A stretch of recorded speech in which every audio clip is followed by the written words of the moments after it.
to talk about a page on your store that has the potential to be one of the highest performing pages to get people into action, to find a product and actually get to the sale. However, it's also one of the pages that's most often neglected, underserved, and underappreciated on your store. And that page is the collection page, okay? So the collection page, also known as a category page, is where you group products of a similar type. So you may have a clothing collection, or, if you're selling bicycles, you may have all kids bikes in one category, a women's category, a mountain bike category, full suspension category, front shock only category, cruiser category, things like that, right? And it's a way to group like and similar products into a place where a buyer or a visitor or a shopper can go look at all those products of a similar type and start selecting which are the ones that interest them the most, or which ones that interest them the most that allow them to continue on into the process. Now, whether you're on Shopify, Magento, BigCommerce, WooCommerce, whatever, they all have their own category/collection default functionality where you simply assign a product to a collection or to the category, and then that's it. And it automatically populates the page, it automatically organizes the page, it displays the page, has whatever widgets and stuff that it has on there, and that's where most people leave off. They stop. They think, okay, well, I've done it, I got the collection, I'll link to it from my home page, from my navigation menu, and I'm good. All right? That couldn't be further than the truth. Okay, the collection page, or the category page, I'll probably use the term back and forth, but they're the same thing. The collection page is actually one of the main pages on your website where visitors will spend the most time and have the ability to spend the most time, where time on site measurements can actually be skyrocketed, and the longer you can get a visitor to spend on your site, the higher the likelihood of a conversion. Okay, so page timings and dwell time and all that stuff is very, very important. You want them to stay on the site. Okay, the problem is when they hit a collection page that's not dialed in and is not user friendly, and I'll explain what I mean by that in a second, they tend to bounce. Okay, so the purpose of a category page is to take them one step closer to finding what it is that they want, okay? And for those shoppers who aren't exactly sure what they want or what they need, the category page, the collection page, is supposed to be there to facilitate the visitor finding what it is that they want, okay? The problem is that most category pages that we encounter, and we come into contact with thousands and thousands of stores each and every year, and the vast majority of them have that default collection that I was talking about. So what should your category page be like? Well, a category page, when I land on it, and we'll stick with the mountain bike examples for this video because it'll keep it consistent.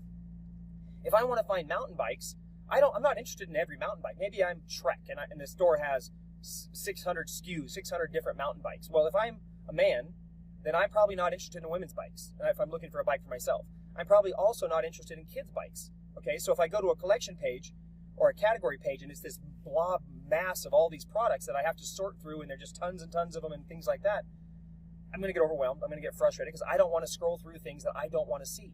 Okay, so there should at the very least be a filtering option. So the simple way would be to have like a men's, kids, women's category, 3 different little things where you can select through. Okay, or maybe they click men's and it only shows them the men's bikes. Okay, very simple to set that up, but that's the most basic version of it. Okay, think about stores that you shop at online that are that you use a lot, okay, and that you actually use the filters, like Best Buy or Wayfair, which is phenomenal with their filtering system, or even Amazon, right? So they have filters like for the mountain bikes. They have colors, they may have type, they may have suspension, they may have men's, women's, female, which is men, women, or children, excuse me. They may have downhill bike, road bike, street bike, beach bike. They may have all these different filter options so that when you select it, if I want a full suspension mountain bike, I can select mountain bike and full suspension, and boom, everything else that's not a mountain bike and full suspension disappears, okay? But I need those options, okay? Because that way I can get to what I'm looking for. And if you only have, let's say you have 600 products, but only 6 that are men's and full suspension, well, why should I have to wade through 600 products? You're wasting my time. You're not doing me as the visitor a service, okay? So when it comes to filters, you should have as many filters as possible that are relevant. Don't have filter, like if you have a fragrance filter, but you're selling mountain bikes, most of your mountain bikes probably don't have a scent, so that makes no sense, right? You want to have filters that are relevant, okay?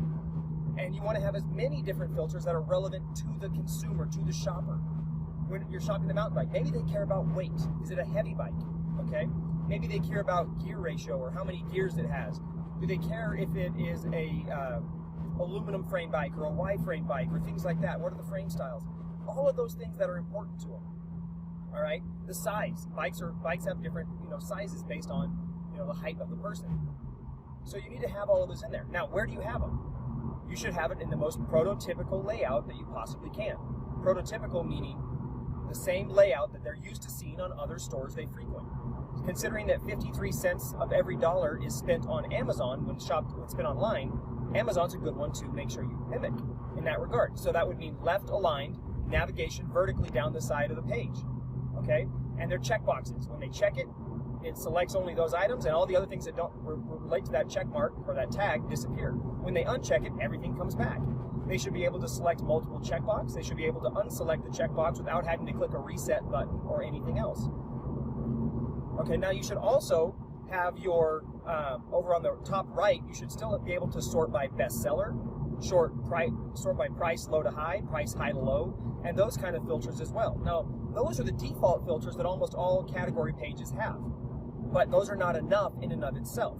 Now, for example, a lot of your shoppers are not coming with a very specific purchase in mind. They may be coming with a general thought, or they're just browsing, or they're trying to narrow it down. So let's go back to the mountain bike example.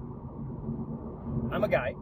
I come to your mountain bike store, and I know I need to buy a mountain bike, okay? My last mountain bike was really heavy, okay? But I don't want a heavy mountain bike this time. I also don't really know what I want other than I need to be a mountain bike, and I want a guy's bike, okay? So I'm looking through, you got 600 options, okay? I don't know, do I need a full suspension? Do I need a this? Do I need a that? I don't know what I want yet. You know what, but I do like, I like red. So I want a red bike. So I want to be able to select men's bikes, mountain bikes, red, okay? And then it will select all those bikes, okay? But my other consideration was I didn't want a really heavy bike, but I don't know what is heavier than others.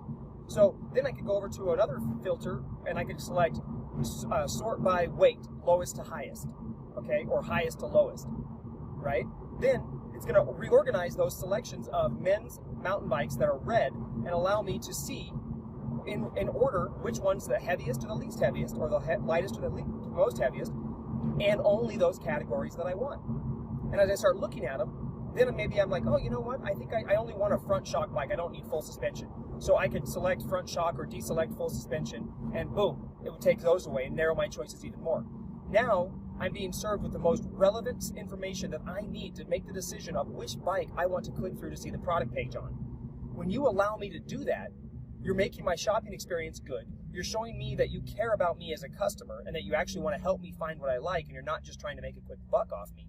And I feel confident that I am able to make the right decision on the purchase that I'm trying to make, okay? So those filters are critical, all right? Now also, if you have tons and tons of products and categories, let's say you have, 2 or 3 pages worth of products, you don't want to use pagination, okay, which is where they get to the bottom of the page, it says go to page 2, go to page 3, go to page 4. It's better to use a load more button that when they click it, it loads the next page, so to speak, within the same window that they were already on.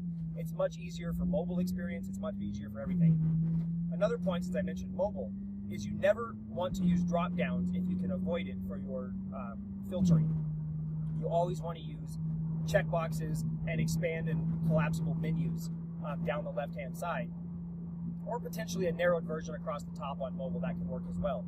But when you're trying to scroll on a mobile category page and you're scrolling with your thumb or your finger, and then you're trying to select a drop down and then scroll through the drop down, it becomes problematic, and it makes for a really bad user experience, which it's frustrating, and then the user will bounce. Okay.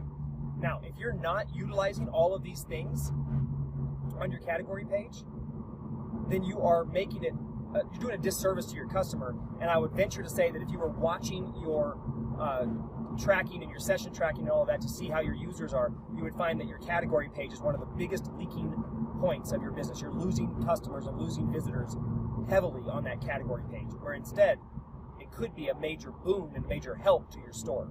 Okay, So anyway, guys, there's a bunch of tips for your category page. Apply those, get those out there. There's apps out there that will allow you to instantly and easily add filtering and category options to your page, to your category page, so you don't have to try to custom code it or anything.